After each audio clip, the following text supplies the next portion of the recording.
Then you bring it up off the table, and you pull off this bottom half. Again, your hearts are right there, going back on bottom. And you're going to do a stripping motion. You're going to take these cards and mix them up. Okay? From there, you're going to do the same shuffle we just did earlier. You're going to cut the top half to the right. You're going to lift up about the middle and shuffle them together and square up. Okay? Now you're going to incorporate a different cut to kind of throw them off a little bit more. You're going to begin running cards like this onto nothing, onto the table. Now your hearts are on the bottom of this packet. Once you get about halfway, you're going to place this packet back on top and hold a break there. Okay, so my hearts are right there. You're going to cut the bottom half to the right and then do the same shuffle again that we've already done twice. Lift up about half, interlace, and push together. Okay? We're very close to done. I know you're struggling, but we're close to done, so don't put those cards away just yet. Okay? Now you're going to take the middle and put it on top. Again, it's just a move to just mess with their heads a little bit more, okay? You're not disturbing the hearts because you're taking them out of the middle. Taking the cards out of the middle and placing it on top. Again, that move is just this. Very simple. Then you're going to cut again. You're going to pick up the bottom half and place it on top, but hold a break, the left thumb. Cut the bottom half to the right, and do the shuffle again. And this can be repeated as many times as you want. Now this is what it looks like up to speed, okay? You're going to have to rewind it a few times to follow this, okay? I'm not going to lie to you, but I'll give you an idea of what it looks like, okay? I cut, I shuffle, I do this cut, I lift up, I do the shuffle again, begin running cards once I get about half, shuffle again, take the middle half out, do the cut, bring it back over, and the shuffle one more time to keep all the hearts on the bottom of the deck in order. That's straight out of Expert at the Card Table. You should buy it if you don't have it. I'm very disappointed in you.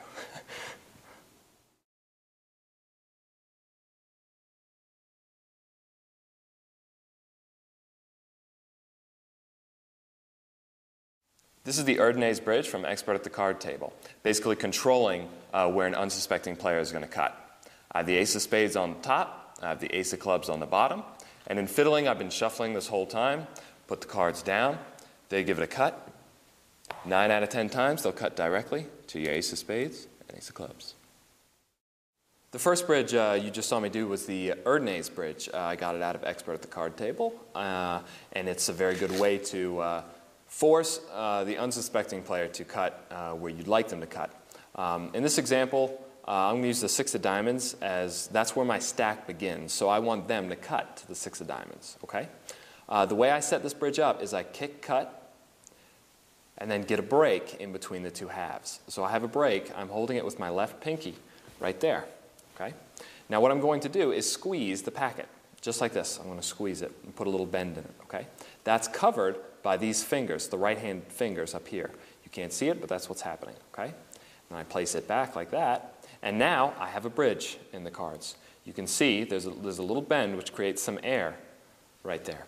Then when the deck is placed down and they cut, most of the time they'll cut directly to your bridge. In this case, mine was the 6 of diamonds, and the unsuspecting player, being me, cut to the 6 of diamonds. That is the Erdnase bridge.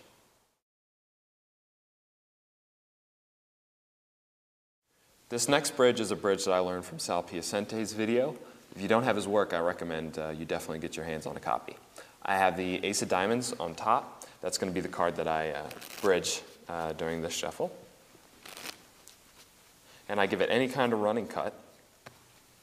And then 9 out of 10 times, the unsuspecting player will cut directly to the ace of diamonds.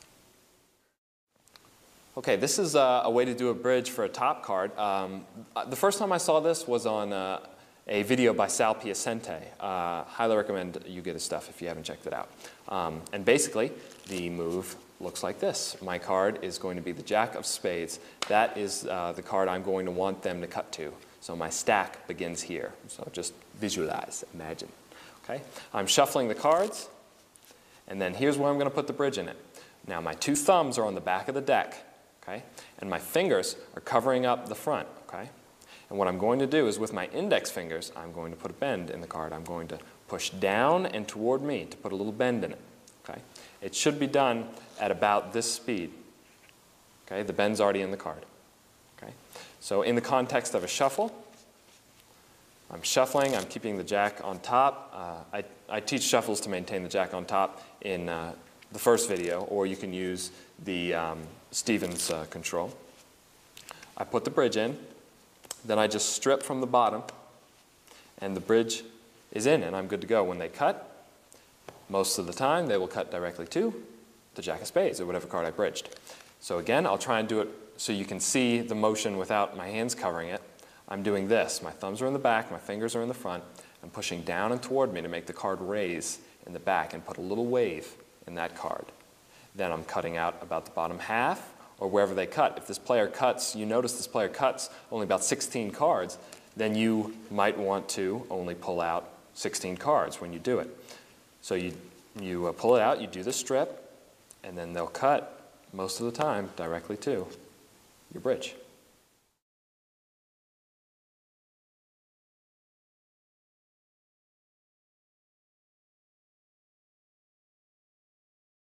This is the Erdnase one-handed shift.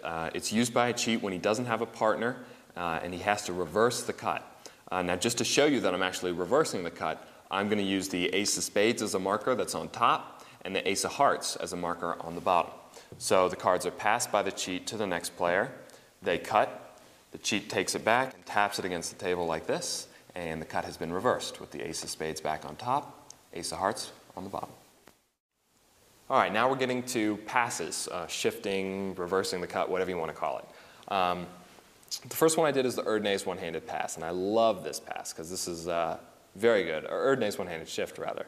I have the ace of diamonds on the top, and I have the ace of clubs on the bottom. Now, the way to keep your cut here is when they cut over to the right, because this is someone else that's cutting. I'm just doing it because I don't have any friends. But if you're playing a game, it's the person to your right that's cutting the cards, okay? So then, what you're going to do is once they cut it, you're going to kind of drag these over to towards you a little bit so that there's a little edge protruding down here. And you're going to place that on top like that. So you have this kind of situation where you have a little bridge here, okay? So again, that looks like this. I have the ace of diamonds on top, ace of clubs on bottom. My friend cuts, I do my little cheating thing, and then I'm prepared to do the Erdnase one-handed shift. I'm going to curl my index finger right away, okay? Because this finger is not very cooperative, so you want to be prepared before you actually do the move. And you're going to place this deck in the hand, just like that. Your pinky is on the bottom, bracing the cards. These two fingers are on this side. Your thumb is pretty much free right now. It's not really doing anything. And your ring finger is curled on the bottom, okay? With your thumb, you're going to reach over, it's a stretch, to grab that little step that you made, okay? And you're going to lift up on that step. Then with your ring finger, and these two fingers helping it, you're going to lift the top packet back to the top, okay? It's difficult, but a way to practice it is just sit around doing the shift. This is the shift right here. And if you just grab Erdnase or you follow my instructions and keep watching it, you'll get it, okay? It takes a lot of strength, so there's no knack to it. It's just you need to practice until you get it, okay? So I'll show you how that works in the context of shifting a cut. I got that idea from the Revelations video series. Vernon does it. So I have the 9 of hearts and the 8 of hearts. 9 of hearts on top. The cards are cut. I do my step. I come over. Now I'm about to do the shift, but this hand is going to be used as cover. So I bring this hand over, blocking it, okay? And what's happening is this. I've already prepared. I've already started. I'm a sneaky devil. I already started the move, okay? But this hand is blocking it, okay? And then once this packet clears this packet, that's when you're going to rotate and come back down. Boom, to square against the table, okay? So here's what it looks like up to speed. 9 of hearts, 8 of hearts. I'll do it without the hand first, okay? Like that, okay? With the cover of the hand, it looks like this. Like that, to get the cards reversed back in the order they were before the cut. It's the Erdnase one-handed shift.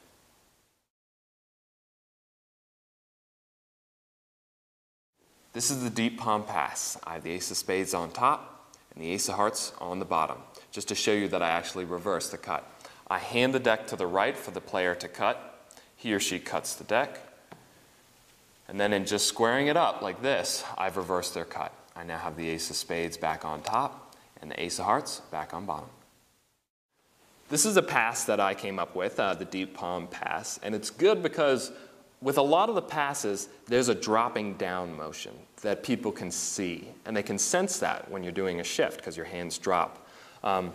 This is a back and forward motion as opposed to a drop. So in that context, I believe it's a fairly innovative shift to do. What you do is you cut, and if you remember from Weapons of the Cardshark 1, the way I get a break is with diagonal placement, okay? You can do that, or you can use any other way to get a break from the cut, okay? So you have your break. What you're going to do is you don't stick your pinky in. Your thumb's holding the break, okay? And you're going to bring the packet back like this, and you're going to leave the back packet and bring the top packet back forward. Now your hand is covering this from the front, so they shouldn't be able to see this packet or how thick or thin it is actually, okay? But this is actually what's going on, okay?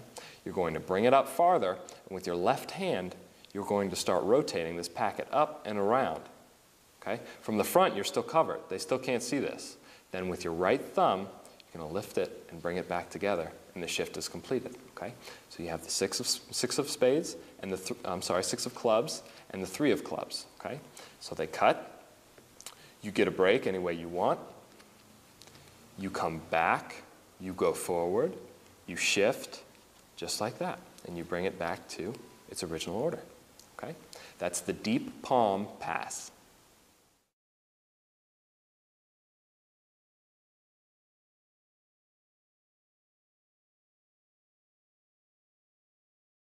This is the table palm. It's a way of stealing out cards from the deck that you can switch in later using some of the mucks I show you. You throw a chip in the pot, just like that, and in doing so, you steal a card from the deck, the ace of spades. Okay, this is one of the methods for chopping out cards that I showed you. This is the, well, I call it the table palm. This is out of Ed Marlowe, as I said, revolutionary card technique. And he does it in a magic effect, but it also works in gambling if you want to use it. You need to make some gesture toward the middle before you take a card. And it's pretty simple what you're doing here, but it will take some practice, is you're coming down and you're picking up a card just in this position, right here, with your thumb and the base of your pinky, just like that, okay? So what that looks like is you come down like this and you pick it up just like that. That's the way you pick up the card. So you toss something in, you come back and you pick up your card. And when you have it, you want to cross your arms or come back to the table edge because you don't want to sit here like this and be like, so whose turn is it to bet? That's a bad move, okay?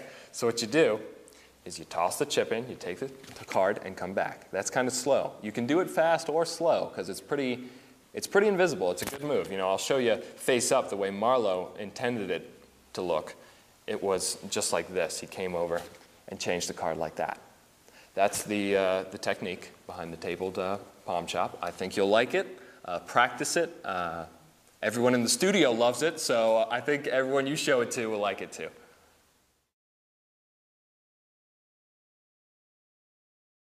This is another way to chop out cards. I learned it from Ross Bertram, and it's good because it's done on the table. The deck never comes up into your hands, and that's what it looks like. Table riffle palm. Learned it from a video by Ross Bertram, and basically these are the mechanics of it. It's good because it's done while you're doing something. It's not out of the blue or anything like the tabled palm earlier. You know, you shuffle, but that's not really where the action takes place. The action takes place when you're squaring at the very end. And this is where it gets kind of hard, so bear with me. The right hand is going to come down, and just the very base of your thumb, right about here, is going to make contact with this bottom portion of the deck, just this edge right here. When it makes contact like that, your fingers are